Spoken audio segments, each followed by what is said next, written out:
Good evening मेरे प्यारे शिष्यों। चलते हैं जहाँ से हमने छोड़ा है उसके बाद का टॉपिक। आज हम लेसन 3 और लेसन 4 दोनों के ऑब्जेक्टिव को लेके आए हैं। तो चलते हैं प्रश्न पे। पहला प्रश्न है, गर्भाशय के भीतरी स्तर को क्या कहते हैं। हम जानते हैं कि मादा के गर्भाशय में 3 झिल्लियाँ होती हैं। बाहर वाले झिल्ली को बाह्य झिल्ली, मध्य वाले को मध्य झिल्ली और अंदर वाले को आंतरिक झिल्ली कहते हैं। इंग्लिश में कहते हैं इंडोमेट्रियम, मायोमेट्रियम और पेरीमेट्रियम। बाह्य झिल्ली को पेरीमेट्रियम, आंतरिक झिल्ली को एंडोमेट्रियम और आपकी मध्य जो झिल्लियाँ होती हैं उसे मायोमेट्रियम के नाम से जानते हैं। क्वेश्चन है कि गर्भाशय की भीतरी स्तर को क्या कहते हैं। तो एंडोमेट्रियम, इंडो अर्थात होता है अंदर। अगला क्वेश्चन है, अंडो उत्सर्ग की क्रिया किसके प्रभाव से होती है। अंडो उत्सर्ग अर्थात अंडाशय से अंडाणु निकलने की प्रक्रिया को कहते हैं और यह होता है जिस हार्मोन के द्वारा, उसका नाम है LH, luteinizing hormone. Left hand मत समझिएगा। अगला क्वेश्चन है, गैमेट निर्माण को कहते हैं। गैमेट्स के बढ़ने की प्रक्रिया गैमेटोजेनेसिस, हिंदी में कहते हैं युग्मक जनन। अगला क्वेश्चन है, पूर्व विकसित जंतुओं में सभी संरचनाएं विकसित होती हैं। पूर्व विकसित जंतुओं में सभी संरचनाएं विकसित होती हैं अर्थात बच्चे का जो शरीर है किस संरचना, किसके द्वारा बनता है। इंग्लिश में कहते हैं गैस्ट्रुलेशन और हिंदी में कहते हैं जनन परत का निर्माण। क्या कहते हैं बाबू? जनन परत का निर्माण। इंग्लिश में क्या कहते हैं? गैस्ट्रुलेशन। अगला टॉपिक है, स्तनपायी अर्थात जो अपने बच्चे को दूध पिलाता है उसको कहते हैं स्तनपायी। जीवों में भ्रूण की एलेंजियोटोइस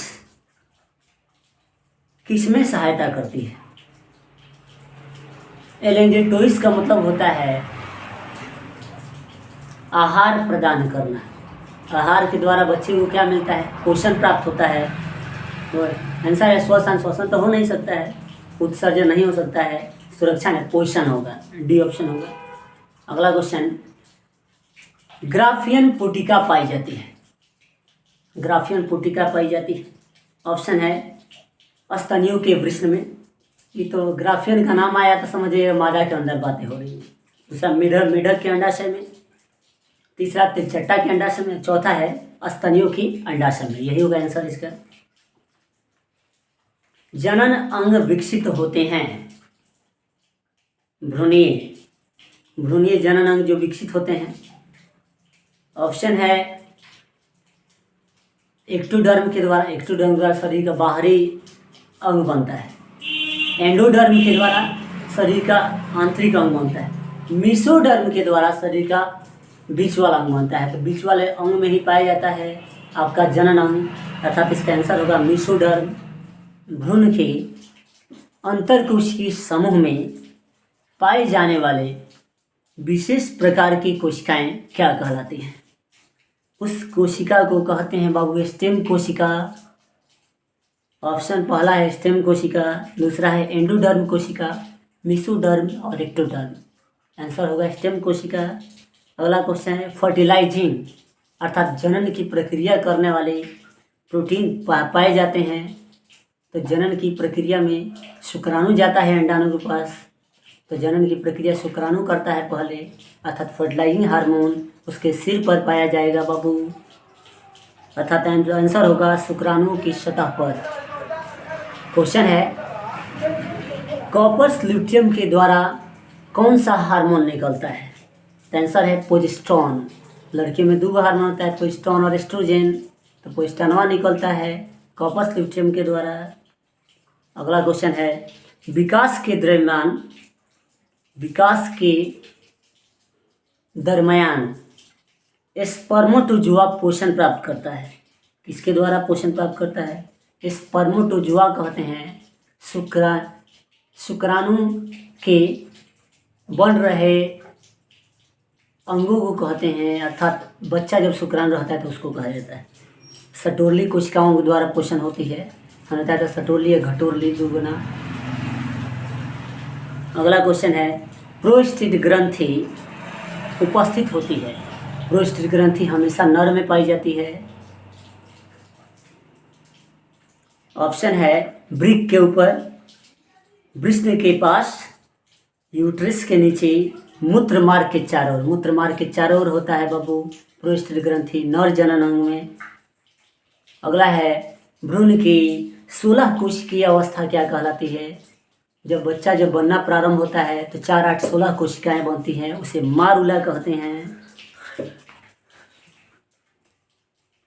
अगला क्वेश्चन है बाबू, स्तनधारियों में वृषण उदर गुहा के बाहर वृषण कोश में पाए जाते हैं। ऑप्शन है, शुक्राणु जनन के लिए, दूसरा है निषेचन के लिए, तीसरा है जनन अंगों के विकास के लिए, और चौथा है विसरल अंगों के विकास के लिए। आंसर होगा बहरी, इसलिए होता है कि शुक्राणु सही तापक्रम पर बन सके, क्योंकि हम जानते हैं कि मनुष्य के तापक्रम पर शुक्राणु नहीं बन सकता है। उसको बनने के लिए 2 से 3 डिग्री सेल्सियस कम तापक्रम की आवश्यकता होती है। अगला क्वेश्चन है, मासिक चक्र जो लड़कियों में चलता है के दरमियान किस दिन अंडाशय से अंडाणु निकलता है? 14वें दिन निकलता है बाबू। ऑप्शन इसमें 14वें दिन निकलता है, अर्थात 12वें से 14वें दिन, याद रखिएगा। 14 के पीछे चले आना है, लेकिन 14 के आगे नहीं जाना है। क्वेश्चन है, स्त्रियों में रजनोवृत्ति की उम्र होती है। रजनोवृत्ति कहते हैं जब उम्र ढल जाता है, मेंस्ट्रुअल साइकिल नहीं चलता है, 50 वर्ष का उम्र होता है, तब ऐसा प्रक्रिया होता है। मनुष्यों के निषेचित अंडाणुओं में विभाजन प्रारंभ होता है। विभाजन तब शुरू होगा जब फैलोपियन नलिका में अंडा होता है, तब फैलोपियन नलिका में जब अंडा होगा विभाजन शुरू हो जाता है। और जब थोड़ा सा 4, 8, 64 जब बन जाएगा तब आके गर्भाशय की आंतरिक झिल्ली से चिपकने लगता है। क्वेश्चन है अगला, मनुष्य के निषेचित क्वेश्चन बोल चुके हैं। अगला क्वेश्चन है, मासिक धर्म के आरंभ में स्रावित होने वाले हार्मोन का क्रम बताएं। अर्थात मेंस्ट्रुअल साइकिल में सबसे पहले, उसके बाद कौन सा हार्मोन निकलता है? फलना ढिमका हार्मोन के बारे में बताएंगे हम। पहला हार्मोन है, उसका नाम है FSH। दूसरा हार्मोन है एस्ट्रोजेन, और तीसरा है प्रोजेस्टेरोन। ये हार्मोन जो है निकलते हैं। अगला क्वेश्चन है, नर हार्मोन की उत्पत्ति कहाँ से होती है? तो नर हार्मोन जो उत्पत्ति है कन्फर्म है कि नर में जहाँ से शुक्राणु बनेगा, वृषण में बनता है, वहीं से निकलता है। अगला क्वेश्चन है, एक्रोसोम इनमें से किसका समभाग है? अर्थात एक्रोसोम कहाँ पे आता है? हमने बताया होगा आपको, शुक्राणु के सिर पर एक टोपीनुमा संरचना होती है जिसे एक्रोसोम कहते हैं। अगला क्वेश्चन है, इनमें से कौन सी तकनीक पात्र निषेचन के अंतर्गत नहीं आती है? अर्थात टेस्ट ट्यूब में नहीं आता है, उस टॉपिक को बताएं। क्वेश्चन है, अंतरकोशिकीय शुक्राणु निक्षेपण, ये आता है बाबू। अंतः गर्भाशय वीर्य संचरण, वीर्य को गर्भाशय में डालना, ये भी आएगा। भ्रूण स्थान, भ्रूण को स्थानांतरित करना, हटाना, ये। अगला है अंतः गर्भाशय युक्ति, ये नहीं आएगा, IUD इसके अंतर्गत नहीं आता है। इसका नाम है इंट्रा यूरिटाइन डिवाइस, हिंदी में कहते हैं अंतः गर्भाशय युक्ति। अगला क्वेश्चन, गर्भाशय किससे संबंधित है? तो आपको पता है, मादा या स्त्री जनन तंत्र से संबंधित होगा। नर में तो गर्भाशय होगा नहीं तो ठीक है, तो नर में लड़का हो जाए ऐसा कंडीशन रहता है, तो नर भी बच्चे उत्पन्न करते हैं अगर गर्भाशय रहता तो। अगला क्वेश्चन है, परिपक्व शुक्राणु के सिर पर एक टोपी नुमा संरचना पाई जाती है। हमने थोड़ी देर पहले बताया था, टोपिया पहन कर रहता है, उस टोपिया को कहते हैं एक्रोसोम। अगला क्वेश्चन, जनसंख्या अधिक होने से क्या होता है? प्रति व्यक्ति आयु कम हो जाएगी। जनसंख्या बढ़ेगा तो कन्फर्म है कि फसल खाद्य पैदावार में कमी आ जाएगी, उससे व्यक्ति का आयु घटने लगेगा। अगला क्वेश्चन है, वर्तमान समय में भारत में गर्भ निरोधी की सर्वाधिक मान्य विधि कौन सी है? अर्थात प्रेगनेंसी को रोकने के लिए कौन सी विधि भारत में अपनाई जाती है? ऑप्शन नंबर ए है शुक्राणुओं के निषेचन क्षमता में कमी। ये तो नहीं हो सकता है। गर्भाशय के कॉपर आयन मोचित होने वाले शुक्राणुओं की भक्षाणु क्रिया में वृद्धि। तीसरा है शुक्राणुओं की गतिशीलता में कमी। चौथा है उपयुक्त में सभी। शुक्राणुओं के निषेचन क्षमता में कमी। चारों ऑप्शन सही है बाबू। अगला क्वेश्चन है, भारत में प्रथम जनगणना कब हुई थी? 1891 में।